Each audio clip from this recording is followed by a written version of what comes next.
अस्सलाम वालेकुम। मैं उम्मीद करता हूँ तमाम लोग खैरियत से होंगे। आज मैं डिस्कस करने जा रहा हूँ एनसीबी ब्लास्ट के बारे में। बहुत से स्टूडेंट बीएस ऑनर के हों, एमफिल के हों या पीएचडी के हों, वो इस टूल से बहुत ही ज्यादा वाकिफ होंगे क्योंकि बीएस और एमफिल में हम इसको बहुत ही इस्तेमाल करते हैं। चलें इसको हम देखते हैं। आप गूगल पे जाके एनसीबी ब्लास्ट लिखें तो ये ओपन हो जाएगा। बेसिकली जो ब्लास्ट जो है वो इसका पूरा नाम है basic local alignment search tool. ये करता क्या है? ये बायोलॉजिकल जो सीक्वेंस होती हैं, चाहे वो न्यूक्लियोटाइड की फॉर्म में हो या प्रोटीन की फॉर्म में हो, उनके दरमियान सिमिलर रीजन जो होते हैं उनको आइडेंटिफाई कर। ठीक है, इसका जो मेन फंक्शन है वो यही है कि ये सिमिलर रीजन को आइडेंटिफाई कर। अब इसके 3 से 4 ब्लास्ट की इकसाम वो नीचे यहाँ पे मेंशन है। सबसे पहले है न्यूक्लियोटाइड ब्लास्ट। न्यूक्लियोटाइड ब्लास्ट क्या है? नाम से ही शो हो रहा है कि इस ब्लास्ट में हम क्या करते हैं, न्यूक्लियोटाइड को सर्च करते हैं डेटाबेस। इसका मतलब ये है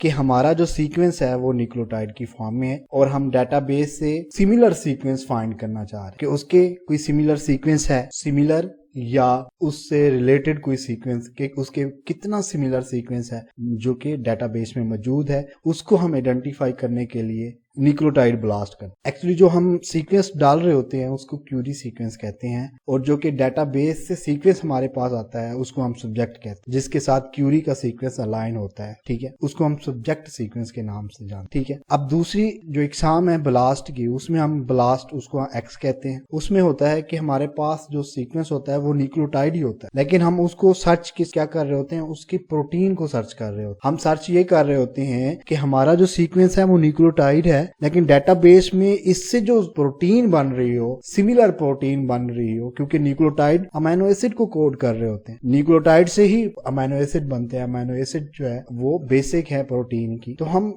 अपने ट्रांसलेटेड हमारा जो सीक्वेंस है, न्यूक्लियोटाइड सीक्वेंस है, उसको हम सर्च करते हैं डेटाबेस में। क्या सर्च करते हैं? उसके सिमिलर कोई प्रोटीन। जब हमें ऐसी जरूरत हो कि हमारा जो सीक्वेंस है इसके सिमिलर कोई प्रोटीन मौजूद है डेटाबेस में, उसको हम आइडेंटिफाई करना चाह रहे हो, फिर हम ब्लास्ट एक्स करते हैं। तीसरा है टी ब्लास्ट है। इसमें जो हमारा क्यूरी सीक्वेंस होता है वो न्यूक्लियोटाइड नहीं होता बल्कि प्रोटीन होता है। हम ये सर्च करना चाह रहे हो कि हमारा जो प्रोटीन है, हमारा जो प्रोटीन सीक्वेंस है, इससे कोई सिमिलर सीक्वेंस न्यूक्लियोटाइड की फॉर्म में डेटाबेस में मौजूद है, तो वो कौन सा है, या कौन से प्लांट में है, या कौन से ऑर्गेनिज्म में है जो कि मोस्ट ही ज्यादा सिमिलर हो हमारे प्रोटीन। हम तब टी ब्लास्ट एंड करते हैं। लास्ट जो ब्लास्ट होता है उसको हम कहते हैं ब्लास्ट प्रोटीन। अब प्रोटीन ब्लास्ट में ये होता है कि हमारा जो क्यूरी सीक्वेंस हो वो प्रोटीन ही हो और जो एनसीबीआई से हम फाइंड कर रहे हो वो प्रोटीन ही हो। मींस हमारी प्रोटीन से रिलेटेड कोई सिमिलर या मोस्ट सिमिलर प्रोटीन मौजूद है डेटाबेस में, तो उसको आइडेंटिफाई करने के लिए प्रोटीन ब्लास्ट कराते हैं। इससे हमें पता चल जाता है कि हमारी प्रोटीन से रिलेटेड कौन कौन सी प्रोटीन है, कितनी प्रोटीन है, कौन कौन से ऑर्गेनिज्म में या प्लांट्स में मौजूद है, उनको हम आइडेंटिफाई कर सकते हैं प्रोटीन ब्लास्ट के। तो आज की हम इस ट्यूटोरियल में हम न्यूक्लियोटाइड ब्लास्ट को देखते हैं और सिमिलर न्यूक्लियोटाइड ब्लास्ट की तरह बाकी हम ब्लास्ट परफॉर्म कर सकते हैं। तो हम न्यूक्लियोटाइड के ऊपर क्लिक करते हैं तो एक न्यू टैब ओपन होगा। इसको हम कहते हैं, यहाँ ऊपर लिखा हुआ है, यहाँ आप यहाँ से भी चेंज कर सकते हैं। ब्लास्ट पी में चले जाएं, एक्स में, एन में, या टी ब्लास्ट है। अब हम ब्लास्ट एन में है, न्यूक्लियोटाइड ब्लास्ट। उसका सबसे पहला पोर्शन होता है, सबसे ऊपर लिखा हुआ है इंटर क्यूरी सीक्वेंस। क्यूरी सीक्वेंस वो आपका सीक्वेंस है जिसको आप सर्च करना चाह रहे हैं डेटाबेस के खिलाफ। उस सीक्वेंस को लेंगे, उस सीक्वेंस को लेने के बाद आप इसमें कॉपी करके पेस्ट कर दें। दूसरा ऑप्शन लिखा हुआ है यहाँ पे इंटर असेशन नंबर। मैंने पहले आपको बताया था कि जब भी हम प्रोटीन या न्यूक्लियोटाइड डेटाबेस में सबमिट कराते हैं तो हमें कोई ना कोई आईडी मिलती है जिसको हम असेशन नंबर कहते हैं। अगर वो असेशन नंबर हम कोई ऐड कर दें तो वो स्पेसिफिक उस प्रोटीन या जीन को उठा लेगा डेटाबेस से और उसी को पूरी डेटाबेस में सर्च करेगा और उसके सिमिलर जितनी भी न्यूक्लियोटाइड्स या प्रोटीन्स होंगी वो हमें फाइंड करके दे देगा। अब नीचे ऑप्शन है अपलोड फाइल। मींस अगर आपने कोई सीक्वेंस डाउनलोड किया हुआ है पहले से और वो आपकी फाइल में मौजूद है तो आप फाइल वो अपलोड यहाँ पे कर सकते हैं। यहाँ पे एक है क्यूरी सब रेंज। अब इसका भी एक फंक्शन है, मीन अगर आपके पास एक सीक्वेंस मौजूद है, आप उस सीक्वेंस में से भी कोई शॉर्ट सीक्वेंस को सर्च करना चाहते हैं। मीन्स मेरा सीक्वेंस था वो 100 न्यूक्लियोटाइड का है, तो आप कहते हैं कि जो सर्चिंग हो डेटाबेस में वो 50 से 70 के दरमियान हो, तो मैं यहाँ रेंज दे सकता हूँ 50 से 7, फ्रॉम 50 to 7। अब जॉब टाइटल यहाँ पे आप दे देंगे। जॉब टाइटल क्या हो सकता है, वो आपका प्रोटीन या जीन का नाम भी हो सकता है, वो आपका नाम भी हो सकता है, या कोई मर्जी से कोई प्रोजेक्ट आप कर रहे हैं या किसी प्रोजेक्ट का ये हिस्सा है तो, या किसी प्रोजेक्ट का अगर ये हिस्सा है तो आप उसका प्रोजेक्ट के नाम से भी लिख सकते हैं। अब नीचे ऑप्शन आता है डेटाबेस का। आपने न्यूक्लियोटाइड की डेटाबेस के खिलाफ सर्च करना है, या जीनोमिक या ट्रांसक्रिप्टोमिक डेटाबेसेस के खिलाफ सर्च करना है, या आरएनए के खिलाफ करना है। तो ये सारी डिपेंड करता है सारा आपकी रिसर्च। लेकिन हम क्या करने जा रहे हैं, न्यूक्लियोटाइड ब्लास्ट है, हमने क्या करना है, न्यूक्लियोटाइड को ही सर्च करना है, तो इसलिए हम न्यूक्लियोटाइड डेटाबेस को रहने देते हैं। नीचे है ऑर्गेनिज्म, ये ऑप्शनल है, ठीक है। ऑर्गेनिज्म में क्या करते हैं, इसका ऑप्शनल है लेकिन इसका काम मैं आपको बताता चलूं कि आप सपोज करते हैं कि आपकी जो क्यूरी है किसी स्पेसिफिक ऑर्गेनिज्म या प्लांट के खिलाफ हो, तो आप उसका यहाँ पे नाम इंटर लिख दें और साइंटिफिक नेम, और आप उसके खिलाफ सर्च कर लें, तो अगर सिमिलर होगा वहां पे कोई सीक्वेंस तो वो शो कर देगा कि उसके जीनोम में ये जो जीन है ये आपके सीक्वेंस के सिमिलर है। अगर आप इसी तरह अगर आप उसी कोई स्पेसिफिक प्लांट्स या स्पेसिफिक ऑर्गेनिज्म को, बैक्टीरिया या कोई और चीज हो, आप उसके खिलाफ सर्च नहीं करना चाहते, बाकी सबके खिलाफ करना चाहते हैं, आप उसका नाम लिख दें, आगे आप यहाँ पे क्लिक कर दें एक्सक्लूड के ऊपर, तो वो उसको सर्च नहीं करेगा, बाकी सबको करेगा। बाकी चीजें आपने सेम रहनी देनी है क्योंकि बाय डिफॉल्ट ही। नीचे एक ऑप्शन है प्रोग्राम सिलेक्शन का, यहाँ पे 3 है, एक है हाईली सिमिलर, मोर डिसिमिलर, समवट सिमिलर सीक्वेंस। अब आपको क्या चाहिए, आपको सिमिलर चाहिए ना, तो आप हमेशा क्या करेंगे, फिर सिमिलर सीक्वेंस को ही सेलेक्ट करेंगे, ठीक है। बाकी जो एल्गोरिथम पैरामीटर है वो आप बाय डिफॉल्ट ही रहने देंगे, ये वाला, ठीक है, ये बाकी बाय डिफॉल्ट रहने देंगे। अब मैंने यहाँ पे एक सीक्वेंस लिया हुआ है ट्राइटिकम एस्टिवम। ट्राइटिकम, इसका पूरा टाइटल जो है Triticum aestivum cold acclimation protein है, WCS19 mRNA कंप्लीट CDS। इसका मैं सीक्वेंस लेता हूँ, कॉपी करके यहाँ पे पेस्ट कर लेता हूँ और इसको ब्लास्ट कर देता हूँ, तो एक न्यू टैब में ओपन हो जाएगा। यहाँ पे अब सर्चिंग स्टार्ट होगी और जैसे ही ये रिजल्ट अपलोड होगा तो नीचे आपको यहाँ पे सारे इस तरह से रिजल्ट शो होंगे। ये अब रिजल्ट आ गए। सबसे पहले जो है पूरी डिटेल होगी कि आपने कौन सा जीन लिया था, उसका टाइटल क्या था, उसकी लेंथ क्या थी, उस क्यूरी नंबर क्या है, वो टाइप कौन सी है, DNA है या प्रोटीन है,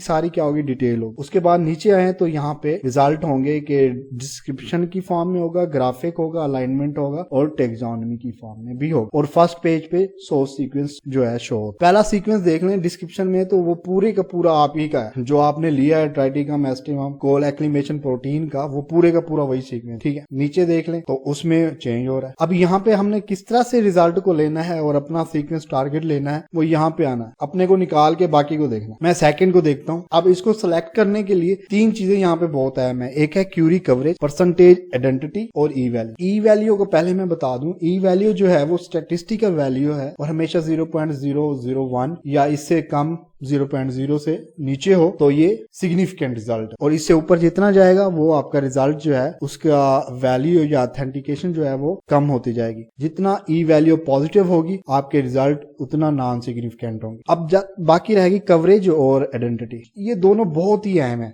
इन दोनों को आप मिक्स ना करिएगा। कवरेज और चीज है, आइडेंटिटी और चीज है। कवरेज का मैं आपको बता दूं, ये डिपेंड करता है आपके सीक्वेंस, क्यूरी सीक्वेंस, और जो डेटाबेस में सर्च किया गया सीक्वेंस है, सब्जेक्ट सीक्वेंस, उसकी लेंथ कितना मैच कर रही है। आया कि उसकी लेंथ हमारी प्रोटीन और उसकी जो हमारी जो जीन का सीक्वेंस है, न्यूक्लियोटाइड सीक्वेंस है, या और उसका सब्जेक्ट सीक्वेंस जो है न्यूक्लियोटाइड का, वो लेंथ में सिमिलर है या वो शॉर्ट है या वो उससे ज्यादा है, ये उसकी कवरेज हो। सपोज कर लें कि हमारी जो न्यूक्लियोटाइड है उसकी जो लेंथ है वो 100 है, और जो सब्जेक्ट सीक्वेंस जो डेटाबेस से आया है उसकी जो लेंथ है वो 90 है, तो कवरेज 90% होगी। लेकिन वो आइडेंटिटी 90% नहीं होगी, उसमें से देखा जाएगा कि कितने परसेंट जो न्यूक्लियोटाइड हैं वो सिमिलर है, ठीक है। वो जो सिमिलर होंगे वो उसकी परसेंटेज आइडेंटिटी हो, ठीक है। अब दूसरा है ग्राफिक समरी। यहाँ पे देखें तो पूरा एक ग्राफ बना हुआ है, पूरी 100 जो सीक्वेंस थे उनके। जो बायोइन्फॉर्मेटिक्स के स्टूडेंट्स हैं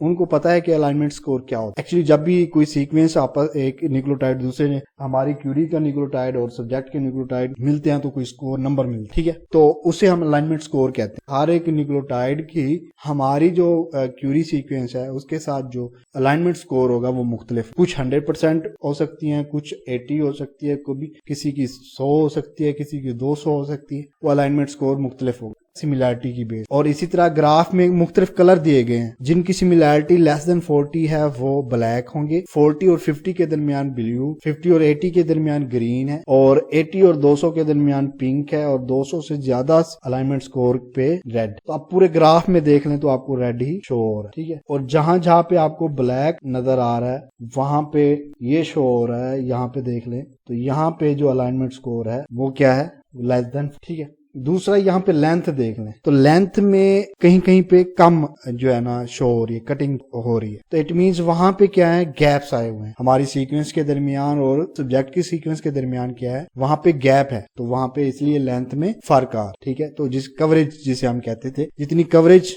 100% होगी तो पूरी लाइन होगी। ऊपर वाली देख लें तो पूरी लाइन है, यहाँ पे अगर हम क्लिक करें तो उसका पूरे का पूरा नाम आ जाएगा कि कौन सा सीक्वेंस है जिसके खिलाफ ये अलाइनमेंट शो, ठीक है। तो जिसकी कवरेज 100% है वो पूरी लाइन शो हो रही है, जहाँ पे कम हो रही है तो वहां पे लाइन भी कम हो, ठीक है। ये अलाइनमेंट है। अब यहाँ पे पूरी 100 सीक्वेंस जो है ये हर एक सीक्वेंस के खिलाफ अलाइनमेंट की गई है क्यूरी सीक्वेंस। और वहां पे देखें यहाँ पे हर एक सीक्वेंस को न्यूक्लियोटाइड को, ये पहली लाइन जो होगी हर एक सीक्वेंस में वो क्या होगी, क्यूरी की, दूसरी सब्जेक्ट की, फिर क्यूरी की, फिर सब्जेक्ट। एक में 60 न्यूक्लियोटाइड मौजूद, और ऊपर वहां पे डिटेल होगी कि कितना आइडेंटिटी कितनी है, गैप्स कितने हैं, और ये स्ट्रैंड कौन से हैं, ये भी मैटर करता है। स्ट्रैंड भी सेम होने चाहिए, जो आप सिलेक्ट करो स्ट्रैंड भी सेम होने चाहिए। आप यहाँ पे आए तो देखें यहाँ पे गैप, इस तरह से, इस गैप की वजह से ग्राफ में लेंथ कम हो रही थी, मींस कवरेज कम हो रही। और टैक्सोनॉमी जब स्टडी कर रहे हो कि आपका जो जीन है वो कौन से स्पीशीज से रिलेटेड है या कौन सा जीनस है, कौन से किंगडम है, तो वो सारी डिटेल